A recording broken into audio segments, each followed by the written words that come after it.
Good evening and welcome back to another Fantasy Football Fix daily price change predictions video. My name is FPL Nacho and of course this is a series where we discuss potential FPL changes to help you build that essential team value. Now of course these FPL price changes aren't an exact science and they can alter. So be sure to head over to fantasyfootballfix.com or download our free app where you can get push notifications so you don't miss any of these potential FPL price changes. Now, of course, we're going to be delving into some potential FPL price changes and we're going to be touching on the best FPL goalkeeper to go to in your wildcard, as I'm conscious that there are plenty being played in game week 7. We're going to be covering the premium striker role with Lukaku potentially rising in price tonight, and of course some of the price fallers, including some other defenders that are quite surprising. So we're going to cover those in a bit more detail in the next part, so stay tuned. So here we have on the Fantasy Football Fix website is my current watch list, and these are players that I've taken from our price predictor and added those that I think are interesting, that are of note, and added them to my watch list for this game week. And as we can see, I have picked out some potential rises and fallers that are predicted to rise or fall tonight, because I think these are of course of interest for this video. So a real nice addition to the price predictor over at fantasyfootballfix.com. And as you can see here, top of the tree right now is Marcos Alonso, who is predicted to rise in price tonight to 6 million. Now he has been in this position last night with his threshold being above the 100% progress bar. But for those that don't know, wildcard transfers do not contribute towards FPL price changes. So we all know that game week 7 is a very busy time for wildcards being activated due to all these injuries and red flags in people's teams. So this does mean that the progress bar is a little bit skewed. So while he is above 100% like a few other players, he might not necessarily rise in price tonight because of these potential wildcard transfers, but definitely one to watch, as it won't be any surprise if he does rise in price. And if you do want to check out a bit more information on Marcos Alonso, whether you should or shouldn't bring him in, once you finish this video, head over to yesterday's video. We've done a deep dive into Alonso in comparison to the likes of Cancelo and Rudiger. Definitely one to watch. Now, another interesting player who's potentially rising in price tonight is going to be Arsenal's Ramsdale, who looks like he has got the #1 shirt in the Arsenal team. Currently 4.5 million, potentially rising to 4.6 million. This is definitely a goalkeeper that managers are bringing in on their wildcard. So I would not be surprised if this one does hold tonight. As we mentioned, wildcard transfers don't contribute. But again, another one to monitor as he is rising in price at 1.4% per hour. So definitely one to monitor. And if you do want to bring him in, it might be worth just pulling the trigger tonight to save yourself potential rise. And as we mentioned, Rudiger and Cancelo, notable players who are very popular in the FPL world right now, potentially being brought into teams. And Lukaku is another one that we have spoken about. Obviously, with the Ronaldo swap from Ronaldo to Lukaku being a popular move, this is definitely one that managers are slowly starting to pull the trigger on tonight, currently rising at 2.1% per hour. And Raphinha, a very surprising one, and with the confirmation with Leeds that he is going to be fit for game week 7, he is currently rising at 6.1% per hour. Now, this would have to be really kind of consistent for him to rise in price tonight, but at the current rate that he is being brought in, it does look like he could be rising in price tonight. So if you are hesitant over Raphinha and you don't have the funds available, it might be worth bringing in Raphinha tonight to avoid this price rise to 6.6 million. And a few notable fallers, Harrison at Leeds, of course with recent injury and COVID issues, but he is going to be featuring for Leeds, we think. So quite a surprising fall there. Jota, of course, Firmino back in the squad, and with the Man City fixture, managers have fallen out of favour. He is likely to fall in price tonight. And as we mentioned in last night's video, Alexander-Arnold potentially falling in price. Again, wildcarders are probably bringing him out. This has skewed his progress bar. And again, if you want a deep dive into Alexander-Arnold, once you finish this video, head over to last night's video to get a bit more information on whether you should or shouldn't sell him. So we're going to have a little bit of a deep dive into some other players here, in particular Ramsdale and Lukaku. So that's going to come up next. Now, for those that are regular watchers of this series, you're going to know that I am obsessed with the fixed comparison matrix that you can see here, which gives us the opportunity to compare up to 5 players against one another and customize stats to have a bit of a deep dive into how they compare to one another. And for this in particular one, I'm going to be looking at goalkeepers, and in particular Aaron Ramsdale, who of course is potentially rising in price tonight to 4.6 million and becoming quite a popular wildcard goalkeeper for many managers who are looking to rotate going forward from their initial goalkeeper.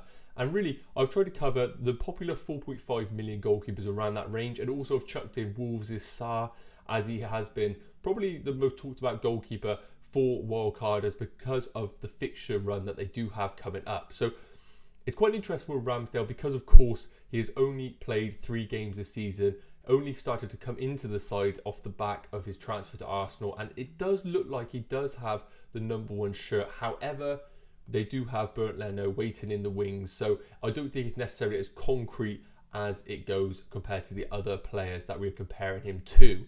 But we can only go with recency, and he does have the shirt right now, but he's only played 270 minutes, which equates to 3 matches in comparison to the 6 matches that the other goalkeepers have played. So for this in particular one, I've decided to select here show average per game in comparison to show totals, because of course these would be skewed otherwise and in favour of those that have played 6 games. And when we do look at it here right now, we can see that Ramsdale has a clean sheet of 0.7 per game in comparison to the other players here, Raya being second best at 0.5, Sanchez, Sarr and Jota at 0.3 apiece. So you can see Ramsdale is winning this one in particular, and that's understandable because of the recent form that Arsenal have been in. An interesting one, and something that I think all managers should look at, is the FPL bonus points of a goalkeeper, because of course for goalkeepers the clean sheet is the major thing, but if we could pick up bonus points along the way, shout out to Emi Martinez, the bonus point king, then we can rack up points across the course of the season, and that's what makes a good 4.5 million goalkeeper a great 4.5 million goalkeeper. And as we can see over the short sample that we have, I know it's not a big amount of data to go by, Ramsdale 0.7 bonus points per game, higher than anybody here by a bit of a considerable difference in comparison to the likes of Sanchez, Raya and Jota. Now of course Sarr, off the back of that 14-point haul, I believe, getting that penalty save, that of course has raised him up here, which is natural off the back of that monster haul. But all in all, Ramsdale has got some decent underlying numbers here to show for it. And when we look at the total saves, Ramsdale at 2.3 saves, Sarr winning this at 3.3 saves, Jota just behind at 3.2. Now, I would expect that probably the other options outside of Ramsdale, maybe excluding Sanchez at Brighton, to make more saves than him because of them being, you know, a bottom half side, conceding possession, conceding chances. We would consider Ramsdale to be in a better side. I know he's in Arsenal right now, who have had a tough start to the season, but you'd expect higher saves from teams that are going to concede more possession and in that final third territory. But 2.3 saves for Ramsdale, obviously getting close to racking up that 1 additional save point which you need for 3 saves, which is going to add up across the course of the season. So one last thing I want to look at here is we can see here the projected points over the next 5, and it's clear to see that Wolves' Sarr is leading the way at 22.3 over the next 5 league matches. I think that's understandable with the fixtures that Wolves do have coming up. They're still very, very good, and him along with Semedo are nice options into that defence. And Ramsdale is actually last in this at 16.9 points. Now, I think that although our algorithm has predicted this, I think that there is still an upside and potential for Ramsdale to do well over the next 5 fixtures. So Brighton away in the next fixture, followed by Palace at home, Villa at home, Leicester away and Watford at home. So although we do have him predicted to score the least here, I still think there is great potential for Ramsdale to do well here. And I feel an Arsenal side that when we take away the opening 2 or 3 fixtures, are starting to find their mojo a little bit, and I really do think that they're going to be the team to target over the coming game weeks. And although defensively still a little bit to be found out, I do think that Ramsdale is a brilliant option if you are looking at wildcard. And for me, if I was wildcarding right now, I think I would take the risk and go for Ramsdale as my #1 goalkeeper, with maybe Ben Foster as a potential backup. Next up, I want to compare 2 players that are going in opposite directions tonight, and that is going to be Raphinha, who's potentially rising in price to 6.6 million, and Jota, that's potentially falling in price to 7.6 million. And I want to compare these two because Jota to Raphinha is currently the top transfer combination from Jota at 26.9% of those transfers going over to Raphinha. So clearly, managers are wanting to go onto the Raphinha train, save themselves 1.2 million and maybe reinvest that money into other parts of their squad. As we can see here, looking at the current game time, Raphinha has played more minutes than Jota, 496 minutes in comparison to 438 minutes. And Jota is slightly winning the FPL points at 30 in comparison to 28. But when we scroll down here and we look at the touch heat map for both players, we can see that of course they have been operating in different positions for their respective teams. Jota playing in that centre forward position, and as you can see, getting plenty of his touches in and around that penalty box where you would expect him in this Liverpool side. Raphinha, on the other hand, operating on that right wing position, getting plenty of touches, right on hugging that touchline and drifting in, getting obviously those trademark shots on that left foot. When we look at the stats here, we can see that Raphinha's actually had 19 shots in comparison to Jota's 17. So he's doing really well at kind of matching Jota step for step really across the course of the season so far. 13 attempted assists for Raphinha in comparison to Jota's 11. So really promising stats from Raphinha considering he's 1.2 million cheaper and playing in less of an offensive role in comparison to Diogo Jota. Now when we come down here into the comparative stats, a great part of the website, this is where we get a bit more deep dive into how both are doing in underlying stats territory. Now we've mentioned that both have got 3 goals so far this season, but Jota's definitely performing better in the expected goals department at 2.92 in comparison to 1.43. And this is expected really. We've seen some of the Jota misses. He definitely should have had more goals, but he is definitely on track as you can see with the underlying stats here.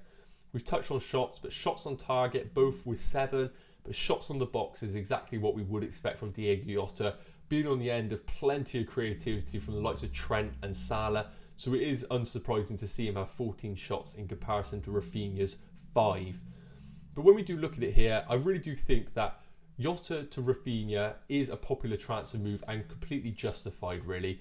Over the next 5 league matches, we have the projected points of Raphinha at 21 and Jota at 21.9. So as you can see, there is very little in it over the next 5 from our algorithm. And I think at 1.2 million, you're saving yourself that potential rotation headache down the line. So Jota to Raphinha, while it might not be a popular move for some, I really do think that that is going to save plenty of rotation headaches down the line.